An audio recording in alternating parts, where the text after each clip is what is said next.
Shalom, selamat hari Minggu. Saya boleh melihat tangan-tangan yang bersuka cita. Puji Tuhan. Salam kenal, nama saya Iliana Widodo. Saya tinggal di Lipo Karawaci, Tangerang. Suami saya Pastor Erwin Widodo menggembalakan di GBI OHCC. Kami dianugerahi 2 orang anak. Terima kasih untuk Bapak dan Ibu Gembala dan juga semua tim. Untuk kepercayaannya saya boleh sharing dan berbagi pada hari ini. Ini kedua kalinya saya melayani on-site di tempat ini. Terima kasih juga untuk tim yang melayani. Topik yang akan saya sharingkan sesuai dengan tema bulanan dari gereja ini. Di bulan Mei temanya yaitu dikasihi dan berharga. Sehingga topik yang akan saya sharingkan berjudul You Are Precious. You are precious. Artinya kamu berharga. Yuk bilang, gak cuman kamu berharga, saya juga berharga. Kita tunjuk diri kita sendiri juga, saya berharga, saya berharga, saya berharga. Nah ketika kita mengatakan saya berharga, seberapa tahukah berapa harga dan nilai diri kita? Seringkali kita bilang saya berharga, tapi gak sadar seberapa besar nilai dan harga dari diri kita.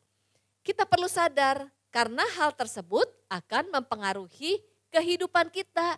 Cara kita berelasi, cara kita hidup, beda harga, beda perlakuan. Demikian juga sadar atau tidak sadar akan keberhargaan diri kita akan membuat perlakuan yang berbeda kepada diri kita dan juga orang lain. Kenapa dicari? Kenapa sebelumnya diabaikan? Karena baru sadar bahwa oleh-oleh itu nilainya berharga. Maka beda harga, beda perlakuan. Demikian juga hidup kita. Sadarkah diri kita seberapa berharganya diri kita? Untuk kita bisa mengenali dan seberapa berharganya diri kita, itu dipengaruhi oleh cara pandang terhadap diri kita. Bagaimana kita memandang diri kita? Pertanyaannya, apakah kita memiliki cara pandang yang sama dengan Tuhan? Seperti ibaratnya kita bercermin.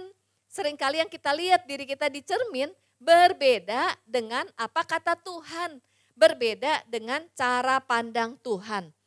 Waktu kita melihat diri kita, apa yang kita lihat? Kamu mulia, kamu berharga, kamu dikasihi. Saya mulia, saya berharga, saya dikasihi. Saya unik, saya luar biasa. Itu kata firman Tuhan.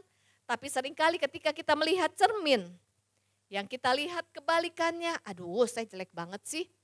Kurang mancung, kurang sipit, kurang sipit lagi, kurang belok, sipit banget, gak guna. Seringkali kita melihat diri kita berbeda dengan cara Tuhan melihat diri kita. Dan ini penting banget kita lihat. Seringkali kita ngomong sama diri sendiri, saya gak berharga, salah lagi, gak ada yang sayang sama saya. Lalu kita sering mengalami stres, depresi, gak bahagia, kemudian gak percaya diri, minder. Lalu juga ada yang bilang, saya memang gak ada apa-apanya, I am nothing. Padahal Tuhan bilang you are special, you are precious. Tapi kita berkata negatif pada diri sendiri. Penting sekali, karena sekali lagi sadar atau tidak itu akan mempengaruhi hidup kita. Saya mau kasih tahu, kita semua berharga. Amin. Hanya saja sadar atau tidak sadar, memandang diri kita akan mempengaruhi cara kita memandang orang lain, memandang situasi kehidupan dan bagaimana cara kita hidup. Yuk kita lihat yuk. Ciri-ciri orang yang tidak sadar bahwa dirinya berharga. Kita sambil self check up untuk diri kita masing-masing. Kalau seseorang tidak sadar dirinya berharga, maka dia cenderung menaruh keberhargaan atau identitas dirinya kepada antara lain penampilan. Dunia bilang orang yang cantik kulitnya mulus. Kemudian orang yang cantik kulitnya putih. Itu kata siapa? Kata dunia. Lalu orang yang cantik rambutnya panjang, tinggi dan langsing. Saya mulai membandingkan diri dengan apa kata dunia. Jadi saya melihat penampilan saya nggak seperti kata dunia, jadi saya minder. Kemudian ketika saya minder, saya jadi terpengaruh akan komentar orang lain tentang penampilan diri saya. Berapa banyak orang menghabiskan dana, waktu untuk penampilannya. Ini bukanlah hal yang salah, tetapi kita menjadi salah fokus dan berlebihan. Kemudian juga kalau tidak sadar dirinya berharga, tanpa sadar menaruh keberhargaan dirinya terhadap kepemilikan. Kepemilikan, apa yang saya miliki, apa yang saya pakai. Kalau tanpa sadar kita merasa terhina, malu dan minder tanpa memiliki sesuatu sesuai standar orang lain. Tanpa sadar itu sebenarnya kita menaruh keberhargaan diri kita kepada apa yang kita miliki dan apa yang kita pakai. Kemudian juga seseorang yang tidak sadar dirinya berharga akan terganggu dengan kata orang. Apa kata orang lain, takut omongan orang, takut komentar orang lain terhadap diri kita. Lalu juga menaruh keberhargaan dirinya kepada prestasi. Berprestasi itu nggak salah, tetapi kita nggak bisa berprestasi seumur hidup. Ada kalanya kita nggak berprestasi loh di area tertentu. Seseorang menaruh keberhargaan dirinya atas prestasi dan pencapaian. Ketika gagal atau tidak bisa mencapai hal tersebut, maka dia akan depresi dan stres karena menaruh hidup dan keberhargaan dirinya atas prestasi. Kemudian apalagi ciri-ciri orang yang tidak sadar bahwa dirinya berharga, yaitu suka menghitung apa yang tidak dimiliki dan membanding-bandingkan diri dengan orang lain. Jadi membanding-bandingkan diri dengan orang lain dan menghitung apa yang tidak dimiliki. Padahal setiap kita itu unik. Tuhan sudah kasih talenta, potensi, tapi karena menghitung yang tidak dimiliki dan membandingkan dengan orang lain, kita jadi sulit melihat talenta yang sudah Tuhan berikan. Kalau kita tidak bisa melihat talenta dan potensi yang Tuhan berikan, maka tanpa sadar kita menguburkan potensi di bawah tanah, menguburkan talenta, menjadi hamba yang menguburkan talenta, bukan memultiplikasikan. Sayang banget kan ya, hidup cuma satu kali, masa talenta kita dikubur hanya karena kita nggak sadar bahwa Tuhan sudah memberikan potensi yang luar biasa dalam hidup kita. Kemudian ciri-ciri apa lagi? Yaitu mudah khawatir dan cemas. Mudah khawatir dan cemas. Insecure, merasa nggak aman, takut gagal. Kemudian ya serba takutlah, takut apa kata orang, takut salah. Kalau diajak yuk pelayanan yuk kamu coba, jangan deh jangan saya. Takut nggak bisa, takut bergaul, kemudian mengisolasi diri, serba takut. Gagal itu kan hal yang wajar. Namanya belajar, pasti pernah gagal, itu wajar. Contohnya bayi mau belajar jalan, jatuh dulu nggak berulang-ulang? Jatuh. Kemudian kita belajar nulis dan membaca, salah dulu nggak? Salah. Jadi masa bayi memilih begini, daripada jatuh lebih baik saya nggak jalan. Sayang banget betul. Jadi Tuhan itu sudah taruh potensi, lakukan aja. Kalau salah nggak apa-apa, jadikan kesalahan itu kesalahan yang berkualitas. Ketika kita belajar memperbaiki, kita naik level. Saya ini termasuk orang yang takut salah, takut gagal dulu nggak berani banget, minder banget. Ternyata setelah ditelusuri, kenapa saya tuh minder? Kenapa? Karena saya takut gagal, kalau saya gagal apa yang saya takutkan? Ternyata saya takut apa kata orang dan omongan orang. Kalau saya begitu, tanpa sadar saya menaruh keberhargaan diri saya berdasarkan apa kata orang. Kemudian ciri-ciri lainnya, nih ada ekstrim kanan, ada ekstrim kiri. Yang mana? Kita cenderung yang mana? Yang di sini suka kontrol. Bahkan istri-istri mengontrol suami. Suka kontrol. Kemudian bully orang, arogan, manipulasi orang lain. Ekstrim kiri, people pleaser. People pleaser itu orang yang suka menyenangkan orang lain. Susah berkata tidak, kepengen orang lain senang. Ekstrim kiri, ekstrim kanan. Yang mana? Dua-duanya. Akar masalahnya adalah keberhargaan diri yang defisit. Tapi manifestasinya beda. Kenapa suka kontrol? Karena dia ingin menunjukkan dirinya hebat, ingin diakui, ingin mendapat penghargaan dengan mengontrol orang lain, memanipulasi orang lain. Kalau di sini yang people pleaser susah berkata tidak nih, untuk kita nih yang susah berkata tidak, sungkanan. Kenapa? Tanpa sadar kita takut ditolak, takut ditinggalkan, takut apa kata orang, takut tidak dihargai, jadi kita susah untuk berkata tidak dan ingin menyenangkan orang lain. Dia sangat mengharapkan penghargaan dari orang lain. Kalau udah berjasa, nolong orang, dia nggak tahu ya ini karena jasa-jasa saya, ingin dihargai. Kalau kita sering ngambek dan tersinggung, terus karena merasa nggak dihargai, itu tandanya ciri-cirinya kita defisit rasa berharga dan butuh penghargaan dari luar. Kemudian juga ini dia, suka merendahkan orang lain, ciri berikutnya. Merendahkan orang lain, mengkritik, menjelekan orang lain, bergosip. Kenapa menjelekan orang lain? Karena ingin orang lain lebih rendah. Kemudian ciri lainnya suka menyalahkan orang lain. Ciri-ciri seseorang yang sadar bahwa dirinya berharga. Yaitu antara lain dia cerdas secara emosi. Cerdas emosi adalah tidak mudah marah, tidak mudah baper, tidak mudah tersinggung, tidak mudah dikit-dikit left group. Kenapa left group? Karena gak diajak ngomong, dia gak menghargai saya. Itu contohnya tuh gitu. Langsung merasa udah dikritik gitu ya, baper. Nah kalau kita sadar kita berharga, kita gak terpengaruh dengan apa kata orang. Kalau ada inputan apa kata orang, kita evaluasi yang bagus, kita lakukan untuk pertumbuhan diri kita. Kemudian kata-kata yang negatif dan menjatuhkan, bukan kata orang lain yang mempengaruhi diri kita, tapi apa kata firman Tuhan. Nah saya mau kasih lihat nih, ini uang nilainya berapa harganya? 100.000 nih. Kalau dilecek-lecekin gitu ya, terus udah gitu diinjek-injek, nih saya benar-benar injek. Harganya jadi berapa? Tetap 100.000 karena memang bernilai. Demikian juga kita, karena kita memang berharga, maka walaupun orang lain injek-injek kita, berkata negatif, kita tidak mudah tersinggung karena nilai diri kita bukan berdasarkan apa kata orang dan perlakuan orang lain. Nilai diri kita adalah kata Tuhan dan kita sadar kita dikasihi. Yang setuju kita berikan kemuliaan buat Tuhan. Yuk, gak apa-apa, jujur pada diri sendiri, jujur pada Tuhan. Marilah kita bertobat sama-sama dan berubah, amin. Lalu ciri berikutnya antara lain, orang yang sadar dirinya berharga, dia bisa menerima dirinya sendiri. Contoh bisa menerima diri sendiri adalah dia sadar akan kelebihan, lalu sadar juga akan kekurangan. Kalau misalnya dipuji, bilang terima kasih. Jangan, wah kamu tuh memberkati saya loh. Enggak. Terus kayak gitu, ih kamu cantik. Enggak, saya emang enggak cantik, jelek. Ya ampun, dipuji kita yang mendiskon diri kita sendiri. Waktu dipuji tidak sombong, bisa terima kasih dan mengembalikan segala kemuliaan kepada Tuhan. Tapi juga mengenali keterbatasan dan kekurangan supaya apa?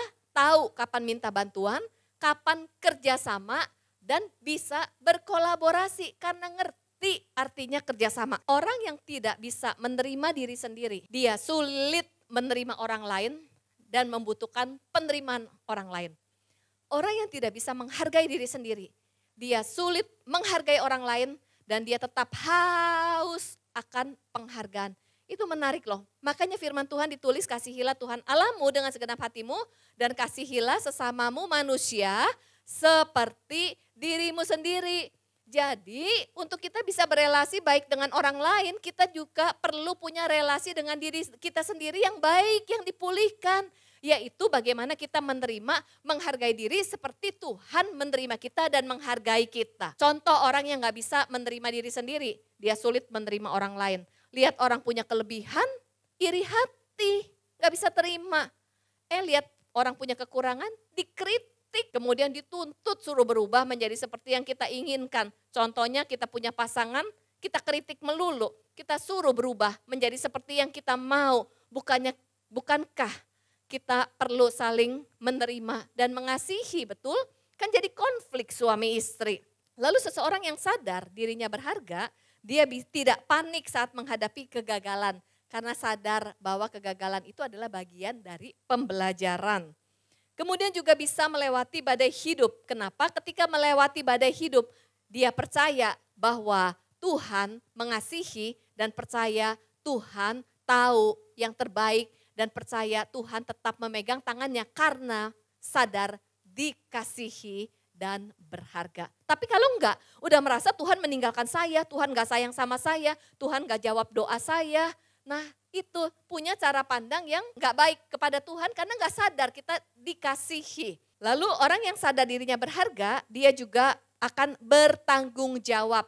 Karena sadar hidup ini adalah anugerah, kemudian juga sadar Tuhan punya tujuan hidup di dalam dirinya. Sehingga tidak akan menyia-nyiakan kehidupannya. Bagaimana dengan kita? Saya mau membacakan James Hafsler menuliskan, kita tidak pernah bisa berelasi baik dengan orang lain. Kita tidak pernah bisa memiliki emosi yang stabil. Kita tidak pernah bisa hidup bersyukur. Kita tidak pernah bisa mengasihi orang lain. Kita tidak pernah bisa menemukan keunikan diri kita dan berfungsi maksimal sampai kita bisa menerima diri kita apa adanya dan sadar bahwa kita berharga serta menghargai diri kita. Amin. Pertanyaannya, mengapa kita bisa lupa bahwa diri kita berharga? Kenapa orang sulit menghargai dirinya? Kenapa penyebabnya? Yuk kita lihat. Yang pertama adalah karena dosa. Karena dosa asal. Jadi ketika Tuhan menciptakan manusia, Tuhan menciptakan manusia serupa dan segambar dengan Tuhan, serupa dan segambar dengan Allah. Kita ini serupa dan segambar dengan Allah. Yuk kita ngomong sama-sama. Kemudian karena dosa, manusia lupa bahwa dirinya berharga, hilang kesadaran bahwa dia dicintai, berharga, lupa bahwa dia dikasihi karena dosa. Adam dan Hawa makan buah yang dilarang oleh Tuhan. Kemudian kita lihat keturunan Adam dan Hawa, Kain dan Habel. Kita tahu ceritanya Kain dan Habel itu mempersembahkan kepada Tuhan ya ceritanya ya. Kain dan Habel memberi persembahan. Kemudian persembahan siapa yang diterima dan persembahan siapa yang ditolak? Kain ditolak, persembahan Habel diterima. Persembahan Kain ditolak. Yang ditolak adalah persembahannya, bukan Kain yang ditolak oleh Tuhan. Tetapi karena pada dasarnya insecure, karena dosa kan insecure ya, Kain sudah merasa dia yang ditolak, padahal yang ditolak adalah persembahannya. Kan gampang, tinggal tanya sama Tuhan, apa yang salah, apa yang perlu diperbaiki, lalu tinggal memperbaiki diri, memberikan persembahan, beres. Tapi karena pada dasarnya insecure, tertolak, jadi kemudian jadi iri hati. Lalu apa yang dilakukan? Membunuh Habel. Ketika Kain membunuh Habel, siapa yang mendatangi? Waktu Adam dan Hawa jatuh dalam dosa, Tuhan yang berinisiatif dan mendatangi. Itu bukti bahwa Tuhan tetap mengasihi walaupun Kain melakukan kesalahan. Kemudian Tuhan tanya, Kain di mana adikmu? Dia lebih galak daripada Tuhan. Jawabnya, emang saya penjaga adik? Lalu Tuhan bukan cuma mendatangi Kain, tapi Tuhan menaruh, Alkitab mencatat Tuhan menaruh tanda di jidatnya Kain supaya Kain dilindungi. Inilah bukti bahwa Tuhan tidak pernah menolak manusia. Dan Tuhan mengasihi bukan karena apa yang dilakukan, tapi Tuhan mengasihi manusia karena kita ini adalah ciptaannya. Amin. Kemudian tapi kita lihat respon dari Kain. Kita lihat ya, ini keturunan Adam dan Hawa, selain Kain, Habil, kemudian ada anak-anak lain. Ada antara lain Set, dari keturunan Kain dan Set. Di Kejadian 4 itu menuliskan, kalau dibaca di Alkitab, Kain membangun kota. Kota itu artinya adalah benteng perlindungan. Jadi seseorang yang insecure dan tidak sadar bahwa dirinya berharga dan dikasihi, dia lupa bahwa benteng perlindungan sesungguhnya adalah Tuhan. Orang yang insecure mulai membangun benteng untuk dirinya sendiri. Kemudian kita lihat keturunan Kain. Keturunan Kain itu sukses loh. Lameh, orang yang inovatif. Yabal, bapak orang yang diam dalam kemah dan ternak. Kalau zaman sekarang itu raja properti. Sukses ya. Yubal itu jago main kecapi dan seruling. Kalau zaman sekarang raja entertain. Tubal Kain adalah jago ahli tembaga dan besi. Kalau zaman sekarang ahli teknologi kayak Google gitu ya. Sukses-sukses. Kemudian kita lihat keturunan Set. Ada Henok, Nuh. Bahkan ditulis silsilah Yesus Kristus lahir dari keturunan Set.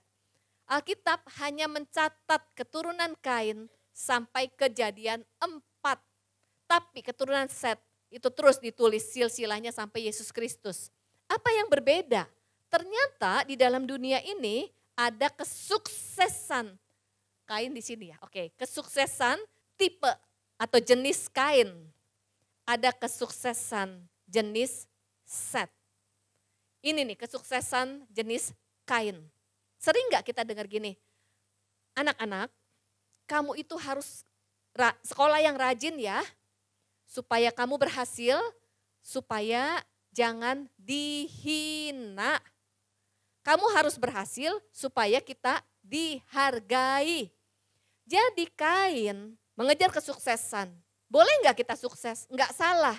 Tapi yang membedakan keturunan Kain mengejar kesuksesan untuk pembuktian diri supaya tidak dihina, supaya hargai.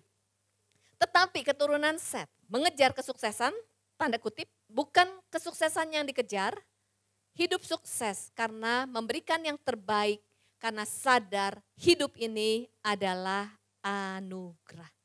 Bagaimana dengan kita? Kain ini gampang tersinggung, sensitif dengan hinaan dan ejekan. Karena keberhargaan dirinya defisit, dia nggak sadar dirinya berharga. Tapi kita lihat keturunan dari Set, ada Nuh, dia dihina bertahun-tahun, diejek, direndahkan ketika membangun bahtera. Tapi Nuh tetap setia karena dia sadar dia melakukan tujuan Tuhan dalam hidupnya dan dia sadar anugerah Tuhan dalam hidupnya. Ini yang pertama, kenapa seseorang lupa bahwa dirinya berharga? Karena dosa. Yang kedua, kenapa seseorang gak sadar dirinya berharga? Karena pengalaman masa lalu. Saya sharing ini bukan untuk kita mencari kesalahan, menyalahkan masa lalu, menyalahkan orang tua dan menyalahkan siapapun. Tetapi saya sharing ini untuk kita menyadari diri kita, karena ketika kita sadar akan diri kita, maka kesadaran itu akan memerdekakan kita. Jadi setiap anak itu dibesarkan dari keluarga. Ada pola asuh yang berbagai macam. Anak itu pertama belajar bahwa dirinya berharga dan dikasihi. Dari mana? Dari relasi dengan orang tua. Anak perlu merasa yakin bahwa dirinya berharga, diterima tanpa syarat, dan dikasihi tanpa syarat. Tetapi pola asuh orang tua seringkali berbeda. Saya percaya orang tua pasti ingin memberikan yang terbaik. Hanya saja mungkin caranya kurang tepat atau mungkin belum belajar parenting. Kan dulu gak ada ilmu parenting ya gitu. Sehingga sebagai contoh anak itu adalah seorang penterjemah yang hebat. Anak itu seorang penterjemah yang hebat namun dia menerjemahkan dengan buruk. Kalau misalnya adik saya bertengkar dengan adik, lalu papa mama saya bilang gini, kamu anak paling besar gak bisa ngalah. Sebenarnya papa mama saya bukan mau menyakiti, mau mendidik saya jadi anak sulung yang bertanggung jawab, tapi caranya kurang tepat. Lalu bilang dasar anak paling besar gak bisa ngalah, oke. Kemudian ketika adik-adik bertengkar, papa mama saya bilang gini, dasar anak paling besar gak bisa jaga adik. Ketika rumah berantakan, lalu bilang gini, dasar anak paling besar gak bisa bertanggung jawab. Kan saya mendengar perkataan berulang-ulang, lalu saya menerjemahkan perkataan orang tua saya dan kejadian yang ada menjadi cara pandang kepada diri saya gagal, saya gak bisa, saya gagal, sehingga saya besar menjadi orang yang sangat minder dan takut gagal dan gak berani. Sampai saya sadar dan saya dipulihkan, lalu kehidupan saya berubah. Kemudian juga papa mama ingin saya berprestasi, lalu saya sering dibanding-bandingkan nilainya. Kenapa yang di sana 100, yang kamu cuman 60? Oke, itu kan perkataan berkali-kali. Jadi saya menerjemahkan bahwa saya ini akan disayang, dihargai kalau nilainya 100 dan berprestasi. Kemudian saya menerjemahkan sendiri loh ya, penterjemah yang hebat namun menerjemahkan dengan buruk. Kalau saya nilainya 60, papa mama saya kasihnya diskonnya 60% juga. Sehingga saya berusaha untuk berprestasi supaya saya dihargai oleh orang lain. Dan tanpa sadar ini mempengaruhi juga cara pandang saya kepada Tuhan. Jadi saya berpikir kalau saya berprestasi dan melakukan banyak, Tuhan itu akan lebih sayang kepada saya. Terus saya berpikir kalau saya melayani lebih banyak, Tuhan akan lebih sayang karena sama seperti papa dan mama yang memuji kalau nilainya lebih bagus. Padahal kan Tuhan kita adalah Tuhan yang mengasihi dan menerima tanpa syarat. Ini mempengaruhi relasi saya dengan Tuhan dan juga karena saya sering dibanding-bandingkan dan dikritik, menaruh penghargaan kepada prestasi tanpa sadar. Ketika saya melihat suami saya prestasinya kurang, saya kritik juga karena menaruh penghargaan atas prestasi. Lalu melihat anak saya nilainya jelek, saya kritik. Kemudian tanpa sadar menaruh keberhargaan diri dan identitas diri saya kepada nilainya anak-anak. Dan anak-anak saya jadi stres. Jadi kita bisa lihat justru yuk kita sebagai orang tua, kita perlu pulih keberhargaan diri kita karena akan mempengaruhi relasi dengan keluarga dan juga relasi dengan anak-anak. Kalau kita pulih, kita memulihkan generasi yang ada di bawah kita. Kemudian juga di sini kita perlu cek apa yang defisit di masa kecil. Kalau kita kurang dihargai, mungkin juga kita ditolak oleh orang tua, mungkin kita juga pernah dibully, orang lain tidak menghargai kita menjadi seorang anak yang defisit akan penghargaan, defisit akan penerimaan. Apa-apa yang defisit itu membuat kita menjadi haus mencari penghargaan, mencari penerimaan dari orang lain. Kenapa anak-anak muda ada kecanduan, addiction, kemudian addiction dengan narkoba, seks bebas dan sebagainya. Mungkin yang dicari bukan narkoba dan seks bebas, tapi karena defisit penghargaan. Lalu ketemu dengan lingkungan yang menghargai, mengisi tangki emosi daripada kesepian, daripada ditinggalkan. Jadi akhirnya melakukan hal-hal yang buruk. Nah kita perlu sadar apa yang ada pada diri kita. Bagaimanapun kondisi kita jatuh bangun. Tuhan itu tetap mengasihi kita tanpa syarat karena kasihnya utuh dan sempurna. Kemudian juga yang ketiga, pola pikir yang salah. Apa kata dunia, apa kata orang lain yang menyebabkan kita membandingkan diri, standar dunia. Kalau sukses, punya aset dan sebagainya, waktu kita gak punya, aduh saya gak berguna. Saya gak seperti apa kata orang. Nah ini kan kata orang, bukan kata Tuhan. Itu sebabnya tanpa sadar, kalau kita gak menyadari bahwa diri kita berharga, kita membangun hidup kita, rasa keberhargaan diri kita seperti rumah di atas dasar pasir, yaitu penampilan, apa yang dimiliki, apa kata orang, dan ini rapuh, mudah hancur. Tapi marilah kita bangun keberhargaan diri kita di atas batu karang, di atas dasar yang kokoh, yaitu bukan dari luar, tapi dari pribadi kita di dalam Kristus. Siapa diri kita di dalam Kristus? Sadarilah, siapa diri kita di dalam Kristus? Kita berharga. Yuk kita ngomong sama-sama, saya berharga. Seberapa besar harga kita? Kalau kita lihat di Mazmur 139 ayat 13 sampai 16, ditulis Tuhanlah yang membentuk, Tuhanlah yang menenun, kejadian kita dahsyat dan ajaib. Apa yang Tuhan buat? Barang itu ditentukan harganya, tergantung dari siapa yang membuat, bagaimana cara membuatnya, dan berapa banyak dibuat. Tuhan pencipta alam semesta, Raja alam semesta yang membuat kita, wow, betapa bernilainya dan berharganya diri kita.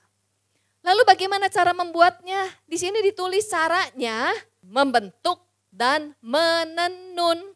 Beda banget barang cetakan dengan barang tenunan. Kalau barang cetakan diproduksi sama mesin, kita bukan diproduksi sama mesin surga.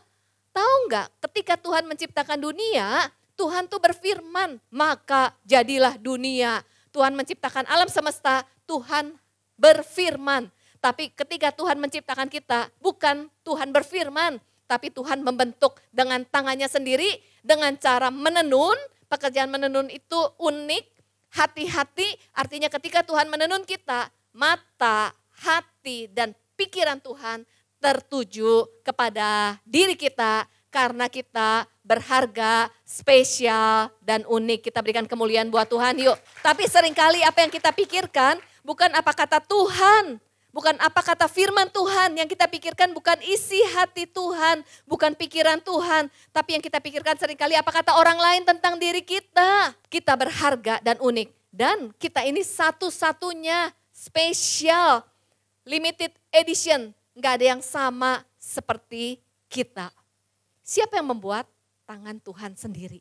Kemudian kita lihat firman Tuhan, seberapa besarnya nilai diri kita. Di 1 Petrus 1 ayat 19, saya sangat berharga dan ditebus oleh darah Yesus. Nilai dan harga diri kita semahal darah Yesus. Saya mau tanya, nih anggap saja pemusik boleh? Instrumen lagu yang tadi ya. Ini misalnya emas batangan segede gini nih. Saya bilang, saya mau kasih gratis, siapa yang mau? Kemudian emas batangan ini saya buang ke got. Got itu comberan atau selokan lah. Selokan, banyak kotorannya, banyak sampahnya, banyak binatangnya, bau kotor. Siapa yang masih mau ambil? Karena masih berharga, tetap berharga, tetap berharga. Bukankah diri kita penuh dengan lumpur dosa, hidup di dalam lumpur dosa. Tapi karena kita memang berharga, musik boleh ya, karena kita memang berharga, Yesus mati di kayu salib, menggantikan nyawanya untuk menebus kita menjadi miliknya. Karena kita sangat-sangat berharga. Amin. Harga kita, Tuhan tidak menukar, menebus atau mengganti diri kita dengan seisi dunia, dengan ciptaannya. Tuhan tidak menebus kita dengan ciptaannya, tapi Tuhan menebus kita dengan darahnya dan kematiannya di kayu salib. Itulah harga diri kita.